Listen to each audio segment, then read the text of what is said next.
Humberto Abanto, él es abogado del exministro Heiner Alvarado. Como ustedes saben, el Poder Judicial, ante un pedido de la Fiscalía, dispuso la prisión preventiva contra Pedro Castillo y contra el exministro de Transportes Juan Silva, actualmente prófugo de la justicia.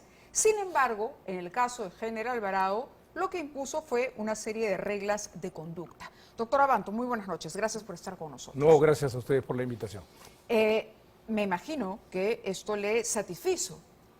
Bueno, lo que me satisface es que poco a poco va consolidándose un cuerpo jurisprudencial que ha ido construyendo la Corte Suprema desde el año 2019 y el Tribunal Constitucional recientemente con el presidente Yoshiyama, para garantizar el derecho de las personas a afrontar los procesos en libertad y terminar con esto que yo he denominado siempre la barbarie fiscal judicial de estar conduciendo a prisión preventiva a las personas. Entonces, usted diría que básicamente la diferencia, digamos, entre la medida que se tomó en contra del presidente Castillo, el exministro Silva y su patrocinado, el señor Heiner Alvarado, tuvo que ver más con el comportamiento procesal. Sí, no había peligros. Y lo dijo el juez Checli, ¿no? O sea, en el caso del señor Castillo hay algunos datos que lo ponían a él tratando de sustraerse de la acción de la justicia. En el caso del señor Silva es evidente. En el caso del señor Alvarado no.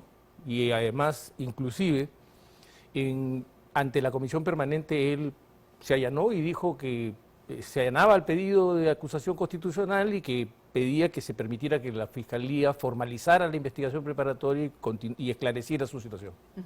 ¿Cuál es la situación de Heiner Alvarado? ¿Él aspira a una colaboración eficaz, algún tipo de beneficio, a una confesión sincera en los casos por los que está investigado? No, a ver, lo primero que tenemos que partir es de que una persona es inocente hasta que no se demuestre lo contrario. Hasta el momento lo que hay es un aspirante a colaborador sedicente, ¿no? Porque dice que. En el caso de su patrocinado, así es, digamos, que tiene un testimonio que lo compromete, porque el Ministerio Público tiene una hipótesis, que su patrocinado, Heiner Alvarado, perteneció a esta organización criminal.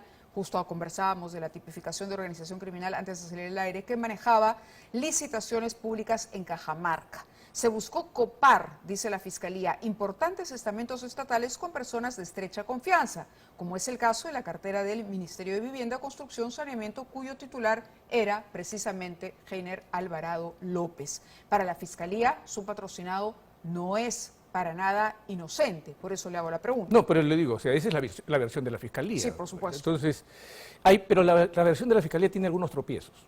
Por ejemplo, el copamiento de vivienda. Los dos viceministros que tenía Heiner Alvarado eran viceministros que venían de la gestión del señor Sagasti. Es raro el copamiento sin tomar los viceministerios. ¿No? ¿Pero qué pasa con las empresas que habían servido como instrumentos para obtener la buena pro de obras públicas? Pero ahí hay otro problema. ¿Y qué pasa con el testimonio, recuerda usted, de la viceministra que habla directamente de su patrocinado? Fíjese, acá hay cosas importantes de las que hay que... Cuando a ella le piden la relación de obras y ella asiste a una reunión invitada por Heiner Alvarado. No, ella dice que enviada por Heiner Alvarado, pero con quien va es con Salatiel Marrufo. Y vamos a aclarar algunas cosas. ¿No estuvo Heiner Alvarado en esa reunión? No, no estuvo. Y lo más interesante de esto es que la gestión que beneficia a la señora Goray comienza en el gobierno de Sagasti y termina en el gobierno de Castillo. Cuidado. Hay que tener mucho cuidado. Yo recibo con la punta de los dedos las versiones facilistas de que esto es así de todas maneras. ¿Los pagos de la señora Goday en qué momento se dieron? Los recibieron el señor Marrufo. Eso es Pedro Castillo. Esa es la versión del señor Marrufo. Sí. Claro. Pero estamos hablando, Salatiel Marrufo está vinculado a ese gobierno. Sí, está bien, pero quiero que entienda, el proceso por el cual se hace este terreno comienza en el gobierno de Sagasti. Y la señora viceministra... Dice usted que la irregularidad comienza con Sagasti. Así es. Revisen bien el caso. Y entonces, eso es un primer punto. ¿Y eso cómo exculparía a su cliente? No es que le exculpe. Lo que yo le estoy diciendo es que aquí hay cosas que se han estado moviendo desde mucho antes a la llegada de Heiner Alvarado al ministerio. Otro tema que es interesante analizar es que el Ministerio de Vivienda no ha llevado adelante ninguna licitación. Las licitaciones las han llevado adelante las municipalidades. Entonces, el ministro no puede dirigir un proceso de selección que está a cargo de un gobierno constitucionalmente autónomo, como es un gobierno local. Correcto, pero la municipalidad de Anguía se está refiriendo a Me usted. refiero a Anguía y hay otras más. Correcto, pero ahí ¿quién ponía a las empresas? Las empresas las ha puesto y tendrá que explicar el señor alcalde de Anguía. ¿Su patrocinado no conoce al señor alcalde? No lo sé, seguramente debe haberse entrevistado con él, pero es diferente que yo conozca a alguien a que yo haya participado con alguien ¿Cuál era el en el vínculo manejo de exacto, eso. en todo caso? ¿En qué sentido? El ¿Cuál vínculo exacto con el alcalde. Me imagino que habrá sido un vínculo funcional, un alcalde que va a buscar a un ministro tratando de tener obras. Claro, como porque ocurre con muchos la teoría alcaldes. general de la Fiscalía tiene que ver con el copamiento de los allegados o conocidos de Castillo para que lo que se haga es triangular. Es decir, la cartera de proyectos salía de una información que era veraz en el ministerio. Los ministerios tienen un plan de proyectos, Así pero es. lo que se hacía era alcanzar a los alcaldes, a determinados alcaldes afortunados durante la gestión de Castillo, esta cartera para que finalmente con las empresas que eran preseleccionadas por otros allegados al gobierno se repartieran esas obras.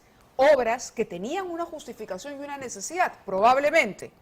¿No? Probablemente vienen desde el 2020. Correcto. Fueron aprobadas en el 2020. Pero que estuvieron direccionadas para el beneficio de determinadas empresas. Por las, Así por las funcionó. municipalidades que llevaban a cabo los procesos de Pero selección. así funcionó. Por lo menos esos son los datos que tenemos. Pero El semanario Hildebrand en sus pero 13 quiero que reveló... me permita precisar esto. Sí. Repito, no hubo control de las licitaciones por parte del Ministerio de Vivienda. Transferidos los fondos, los procesos fueron llevados a cabo por las municipalidades. Si ha habido alguna colusión, algún entuerto, alguna componenda entre los alcaldes y las empresas y personas allegadas a ese Castillo, Le preguntaba por el alcalde de Anguía porque entiendo que Marrufo fue asesor de ambos. Ahí hay una coincidencia, ¿no? Yo no tenía esa información. ¿No se lo dijo? No. ¿Su patrocinado no se lo dijo? No. Bueno, Salatiel Marrufo era asesor del alcalde. Mayor razón para ver que la conexión es Y entre luego Marrufo y el pasó alcalde. a ser jefe de gabinete de asesores del Ministerio de Vivienda durante la Por eso. gestión de General Alvarado. Pero le digo, mayor razón para entender que el señor Marrufo jugó un papel bastante interesante en este caso. ¿A qué Es se más, refiere? era el receptor de ¿Pero dinero. podía actuar a el espaldas del solicitante. ministro? ¿O podía ser jefe de gabinete de asesores sin el respaldo del ministro? No, pero no se puede decir eso. Pero yo puedo defraudar la confianza de una persona o no. Eso es posible. ¿Pero venía recomendado por el alcalde o no? No que yo sepa. ¿Y cómo así? ¿No le ha contado cómo lo eligió entonces? ¿A No, Marrufo? no, sí me dice que recibió una recomendación del señor Cabrera. ¿De quién? Del señor Cabrera. El señor Cabrera. El señor Cabrera es el que además le presentó a Castillo o el Así que es. hizo de intermediario para el nombramiento de Alvarado en la cartera. El señor De acuerdo. Cabrera- Aquí tengo el antecedente de una publicación que hizo, como le digo, el semanario Hildebrand en sus 13, sobre una denuncia por favorecer a una empresa contratista por pagarle cerca de 100.000 soles de exceso. Esto durante su paso como director regional de Transportes y Comunicaciones en Amazonas. ¿Esto lo asume General Alvarado o tampoco? ¿Lo han condenado? No, le pregunto. No, ¿lo pues asume o la no? pregunta es puntual. Cuando presento una información incompleta, como suele hacer esa publicación, lo que hago es presentar mal a la persona. Fue suspendido Fue durante suspendido, 6 meses. pero fue procesado y Luego condenado del por un proceso delito. se determinó que Alvarado había incurrido en irregularidades en el cargo, por lo que fue sancionado con 6 meses de suspensión. Pero estamos hablando de una infracción administrativa o estamos hablando de un delito. Bueno, Cuidado. le pregunto, Son dos cosas distintas. Para usted entonces que fue una infracción administrativa. Pero usted misma me lo está contando, No, pero fíjese. hubo una sanción Pero y hubo hubo una- irregularidades. Pero escúcheme, Mávila, por favor. Una cosa es una sanción administrativa y otra cosa es una No, infracción sí lo administrativa y otra entiendo, cosa es sí un lo entiendo, delito. Pero hubo irregularidades, es decir, no es que tenga un expediente blanco, limpísimo, prístino el señor Alvarado. No, pero es que a ver, Había tenido ya cuestionamientos en otros cargos en los que se había Mávila, desempeñado. fíjese, no va a encontrar usted un solo funcionario público que no haya tenido un proceso. No lo va a encontrar. Entonces, si el tema es que tuvo un procedimiento administrativo, lo que no pueden decir es que hubo un delito. El tema central Hasta para la ahora. función pública, hasta ahora, efectivamente. Y siempre le voy a insistir con ustedes en que hay un abismo entre un dicho y un hecho. Ese abismo tiene que cubrirse con prueba. Mientras no haya pruebas, lo que tenemos que hacer es respetar la presunción de inocencia.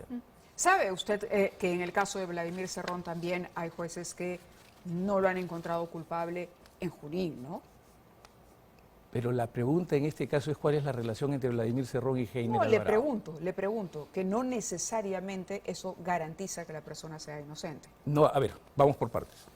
En una sociedad civilizada, las personas son inocentes hasta que se prueba lo contrario.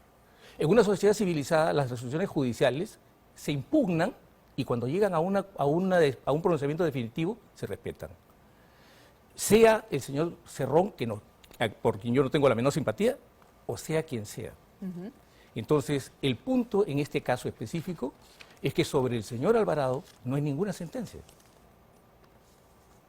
Y en este momento lo que hay, repito, es un aspirante a colaborador sedicente, porque lo que hace es decir, se dice que, pero en este debate, al margen de lo que haya opinado el juez Checli, porque yo disiento de que él haya considerado que existían graves y fundados elementos de convicción, solamente se ha cruzado las declaraciones de un colaborador eficaz que han sido multiplicadas por 4 y un testigo protegido.